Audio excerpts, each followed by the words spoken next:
let's get back to the Fast and Furious Supercharged. I think that's why you came here after all, right? So anyway, what an amazing franchise. I mean, one of the most successful franchises of all time. Incredible. It's become a pop culture phenomenon, it really is. And we opened the first attraction in Hollywood as part of Universal Studios Hollywood as part of our iconic tram tour, studio tour.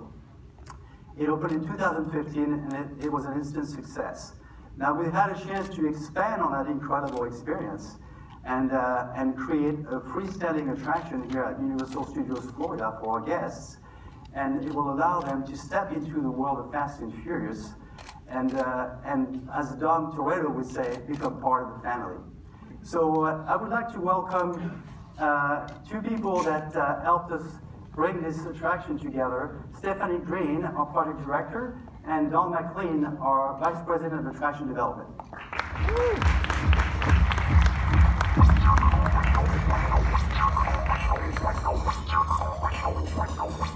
Thank you, Thierry, and thank you for being here. We create attractions that bring pop culture's most compelling stories to life. And then we pull our guests right into those stories. That's what we're doing with Fast and Furious Supercharged. Guests and their families will have the opportunity to be part of the Fast and Furious family. Now, we know you're going to get to experience this firsthand tonight, so we want to start by just sharing the 5 things to know about Fast and Furious Supercharged. First, at the core of every Fast and Furious film is the story of a family of friends who come together to overcome seemingly insurmountable odds on high-stakes adventures. Now you'll get to ride alongside Dom, Letty, Hobbs, and Roman as you try to escape from the criminal mastermind, Owen Shaw. And, exclusive to Universal Orlando, Tej and Mia will be in the attraction and you'll get to experience them. Second, it's all about the original storyline. We've created an authentic experience that immerses you right in the middle of the action. The experience begins the moment you walk into the headquarters of the Fast and Furious family, where you can see actual props, iconic scenes, authentic details, and most importantly, authentic vehicles from the films. It's the ultimate Fast and Furious experience. And that does bring us to our third point, the cars. There are 15 vehicles unique to our attraction, many straight from the films. And each vehicle, including Dom's iconic Charger and Letty's turbo truck, were handcrafted by Dennis McCarthy, the picture car coordinator and the man behind all of the cars in the Fast and Furious films. Fourth, one of the cool things we do whenever we build a new attraction is our infusion of Easter eggs throughout. This is the case once again for Fast and Furious Supercharged. In it, you might see a case full of keys and pink slips, making a nod to all the cars that Dom Toretto won in all of his street races. You can see that in the single rider queue. You can also see several Universal team members in the electronic search in Tej's war room. When you're about to board the party bus, I suggest you take a look around and look for electrical boxes on the walls. On those boxes, you'll see the closing years and dates of the attractions that used to be in the space currently occupied by Fast and Furious Supercharged. In the family room, look out for a nod to Voodoo Donuts. And last but not least, Fast and Furious Supercharged is the next attraction at Universal Studios Florida to feature our new virtual line. Now, we've seen a ton of success with Virtual Line at Race Through New York starring Jimmy Fallon and throughout Volcano Bay. So of course, we wanted to bring this to Fast and Furious Supercharged. Guests will be able to select a ride time using the official Universal Orlando Resort mobile app or at the kiosk located right outside of the attraction. Once guests have their time through the Virtual Line system, they're free to enjoy other experiences within our parks before they come back to ride with the family. And in the Fast and Furious Supercharged queue, we also feature a special mobile experience that can only be found on the official Universal Orlando Resort mobile app. The special features in this include messages from Mia and the family, Fast and Furious content, trivia questions, and even a few unlockable surprises. Guests will be able to, on a leaderboard in the queue line, see the top 20 scores from the last 24 hours and the top 20 scores of all time. So, we're excited to bring this blockbuster film franchise to life for our friends here at Universal Studios Florida. And we're thrilled that you're going to get to experience Fast and Furious Supercharged. Thank you for joining us. Thank you.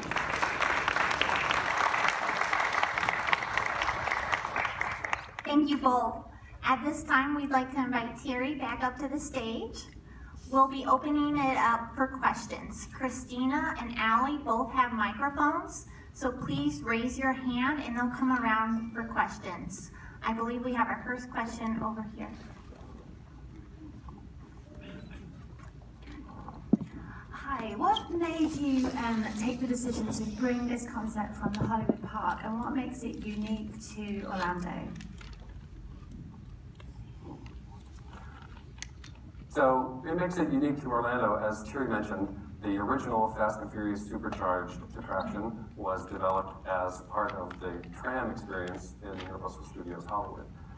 We thought that based on that success, and who wants to mess with success, we wanted to grow that experience and give it a unique standalone storyline. As we mentioned, we've got a unique immersive storyline for Fast and Furious Supercharged here in Orlando, and give it its own ride vehicles. The tram tour in Hollywood comes with the tram. We've developed a custom ride vehicle for our attraction here, and it gives a unique offering for Fast and Furious Supercharged as part of the franchise, which in fact we're so confident with that we're going to include it in our Universal Beijing offering, which opens in 2020. Are the ride visuals the same once you board the party bus? The ride visuals have been adapted to being in San Francisco. In Los Angeles, the whole chase takes place in Los Angeles, so the backgrounds of the city is really LA, and we changed the backgrounds. All the action of the actors are the same, all the big action scenes, but really it's just the backgrounds themselves. And I think a follow-up question is that here in Orlando, it's a 2D film attraction. So what we did was we've increased the frame rate and the resolution to make the image appear three-dimensional without the need for 3D glasses. And of course, the pre-show in queue, for those who haven't been, has additional actors. We brought Ludacris, who plays Tej, and Jordana Brewster, who plays Mia. They are now in the pre-show in queue, which in the studio tour in Los Angeles, we don't really have a pre-show per se, because you're riding along the entire studio tour. So this allowed us to really get our guests to go much deeper into the world of Fast and Furious and discover a lot more the secrets and about this special family. Hi, I just want to know how involved were the actual actors in the creative process? Did they have any sort of input or just their voices? How involved were they? They were very involved in the scripting as we scripted the whole story for the attraction. They all had some involvement in to ensure that we were authentic to their character, the dialogues, because a lot of the dialogues, even from the films, are really scripted by the actors themselves, or they improv, and the only way they could do it for this franchise, they bring the characters to life.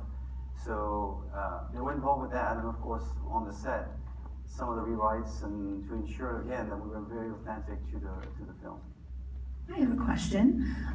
What can guests expect on Fast and Furious Supercharged in their experience? So the exciting thing about Fast and Furious Supercharged is it's really about the experience for the entire family, to come and get immersed, join everyone as we're heading off on this adventure to a race after party. And it's great for me. I love going to watch how guests react in our attraction.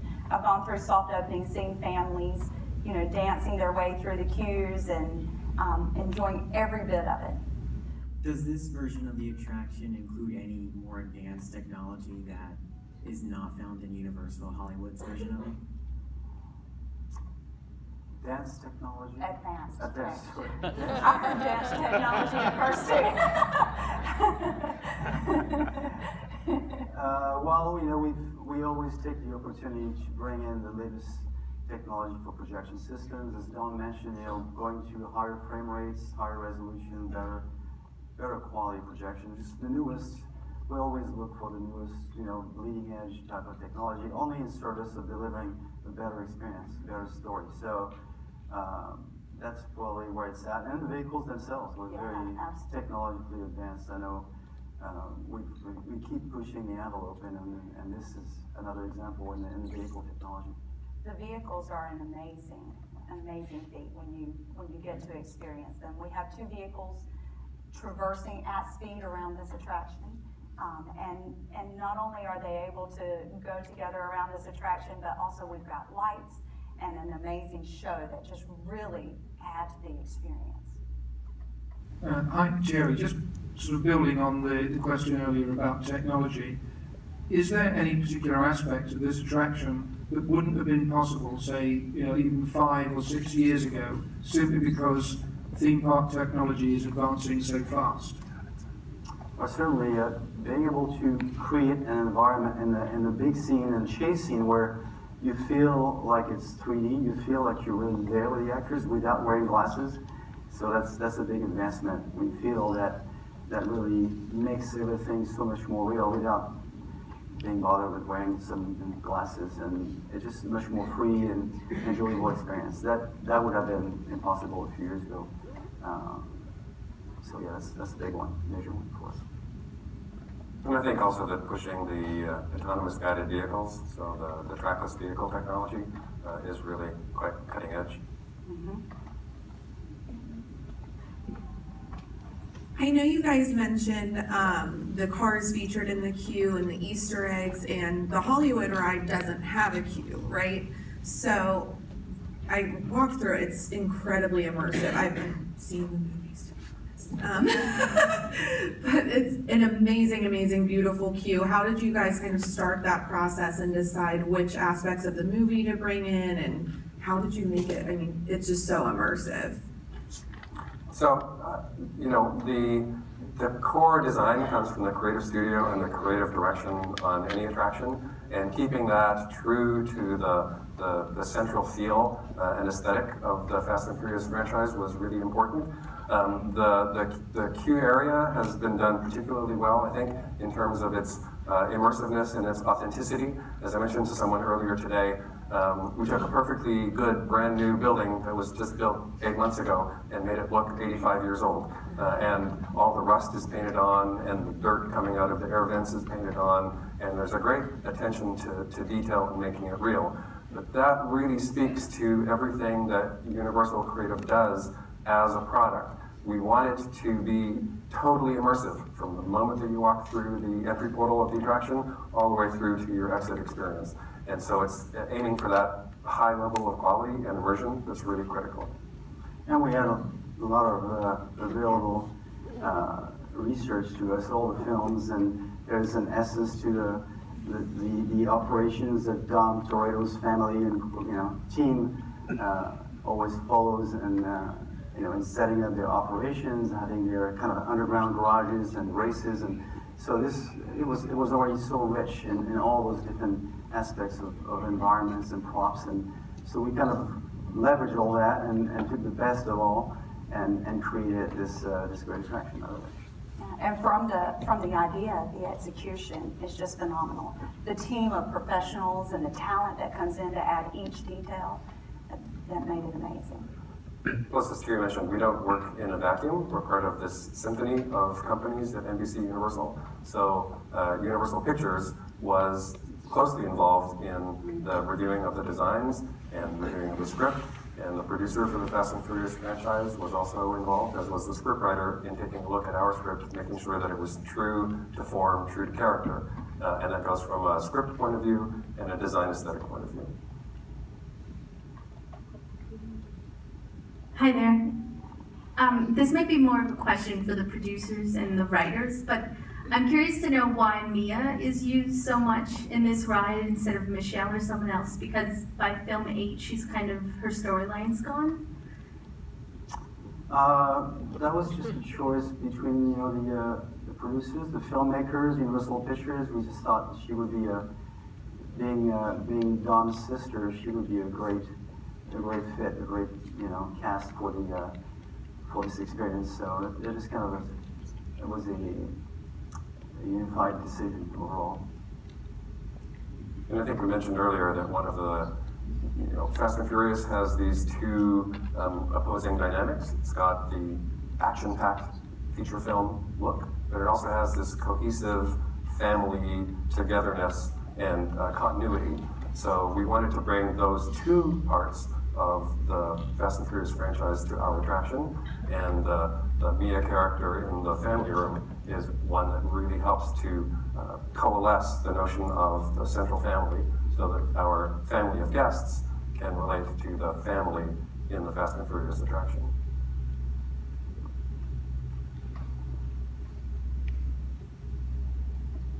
Way here in the back. Could you talk about the process of going back and forth with Universal Pictures and the movie producers on finding the right storyline for the ride? It was a very easy and very pleasant collaboration. I mean, we just worked hand in hand from the very beginning, and it was great, again, for authenicity's sake, to have their knowledge and their experience in orienting the characters and looking ahead as to where the next films are going to go, and making sure we were kind of in sync with where the franchise, our franchise, is going. So the process was very seamless. It was very pleasant, and we collaborate on all our intellectual properties, all our franchises, whether it's Jurassic and others. So it's really great. And I think we had some late-breaking input from Universal Pictures as the Fate of the Furious movie was being prepped for pre-release. We had a much more, let's call it earthy tone to some of the scenes, and the Fate of the Furious movie went much more into the Bond-esque, high-tech villain approach. So Universal Pictures came to us and said, we really want to try and move away from the earthiness and get more into the high-tech. And you can see that in the Tej War Room dynamic in particular, to see the big changes that we made there to give us a really cold, high-tech looking edge to the attraction.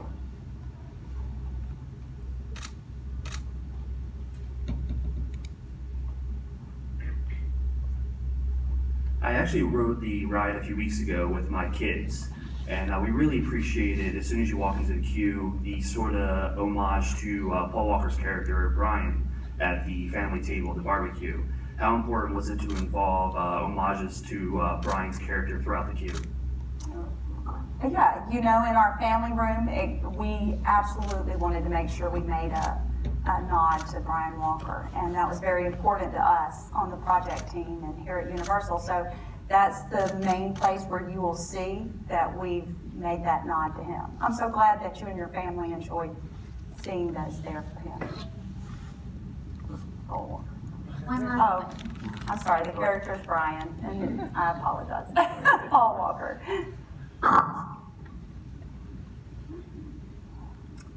Hello. Can I go back to the technology again? With this new technology, does that mean that in future all rides will be made with this technology and 3D glasses will be a thing of the past? Not necessarily. We always look at, again, the newest technology that allows us to deliver the best story, the best experience. So this was perfect for this application and to deliver on the Fast and Furious experience. But in the future, of course, we're not going to go backwards. We're going to keep going forward. We look years ahead. But whatever lends itself to delivering the best possible experience is really what we're looking at. The technology serves at the whim of the story. And so we try and make sure we've got the most advanced cutting-edge technology that we can develop and put it in the attractions. But advanced technology is worthless without an advanced story that is the overlay to it. And so we always work with the creative and the technology together to make sure that we've got a tight fit and that the story is leading and the technology is supporting, because otherwise we're just building equipment for the sake of equipment. We want a strong story to lead the way, and then we'll put the right technology, whether that's what we have in an existing park or something new that we develop to support it. It has to be the right fit.